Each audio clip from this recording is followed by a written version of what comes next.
Hello friends, வணக்கம். காலையில் சரியா 11 மணி வந்தோம். வெளியே சும்மா வந்து பார்க்கலான்ட்டு கொய்யா மரத்தில் ஒரு நல்ல ஒரு கொய்யா பழுத்து இருந்துச்சு. அதை பறிச்சுட்டு வந்து சாப்பிட்டுட்டு, ஒரு வாரத்துக்கு முன்னாடி ஒரு சொரக்காய் வாங்கிட்டு வந்து வச்சுருந்தேன். அது எப்படி வந்து எனக்கு செய்யணும்னு தெரியல. எப்பயுமே சொரக்காய் வாங்கிட்டு வந்தேன்னா சட்னி செய்வேன்.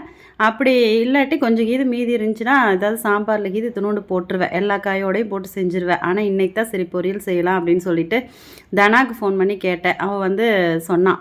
கொஞ்சமாக வந்து வரமிளகா, அதுக்கப்புறம் வேர்க்கடலை போட்டு வறுத்து எடுத்துட்டு, எப்பயும் போல் தாளிச்சுட்டு, அந்த வறுத்து எடுத்ததை வந்து மிக்சியில் போட்டு பவுடரை அரைச்சி லாஸ்ட்டு காய் வெந்து இறக்கும்போது போட்டு இறக்கிட்டா ரொம்ப நல்லாயிருக்குன்னு சொல்லிட்டு, நான் வந்து இந்த காயை செஞ்சு சாப்பாடுக்கு வச்சு சாப்பிட்ல. இன்றைக்கி சப்பாத்தி தான் மதியம் லஞ்சுக்கே நான் சாப்பிட்டேன். எனக்கு வந்து சப்பாத்தி சாப்பிட்ணுன்னு ரொம்ப ஆசையாயிடுச்சு. இந்த சொரக்காய் வந்து என்னை அதிகமாக எடுத்துக்க சொல்கிறதுனால, சரி நம்ம எப்படியோ ஒரு காய் சாப்பிட்ணும் அப்படிங்கிறதுனால, இன்றைக்கி வந்து இந்த மாதிரி சொரக்காய் செஞ்சு சாப்பிட்டேன். ரொம்பவே நல்லா இருந்துச்சு. ட்ரை பண்ணுங்கள். பாய்.